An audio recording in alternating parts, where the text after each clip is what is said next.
அவசரம் என்பது ஷைத்தானில் என்றும் உள்ளது, நிதானம் என்பது ரஹ்மானில் என்றும் உள்ளது. ஆனால் சில கட்டங்களில் அவசரப்பட வேண்டும் என்று பெருமானார் சொன்னார்கள். சில கட்டங்களில் அவசரப்படத்தான் வேண்டும். ஒரு வீட்டில் ஜனாசா ஏற்பட்டு விட்டது, உடனடியாக அடக்கம் செய்வதில் துரிதம் காட்ட வேண்டும், அவசரம் காட்ட வேண்டும். ஒரு பெண் ருதுவாகிவிட்டால், வயசுக்கு வந்து விட்டால், சரியான மாப்பிள்ளை கிடைத்து விட்டது, திருமணத்திற்கான எல்லா ஏற்பாடுகளும் ஏற்பட்டு விட்டால் உடனடியாக திருமணம் செய்து வைக்க வேண்டும், அதில் பிற்படுத்தக்கூடாது, அங்கே அவசரம் காட்ட வேண்டும். ஒரு மனிதன் கடன் பெற்று விட்டான், அந்த கடனை திருப்பிச் செல்வதில் அவசரம் காட்ட வேண்டும். இப்படி மார்க்கம் சில காரியங்களில் அவசரம் காட்ட வேண்டும் என்று சொல்கிறது.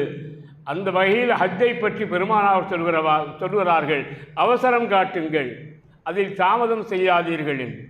எந்த கடமையாக இருந்தாலும் அந்த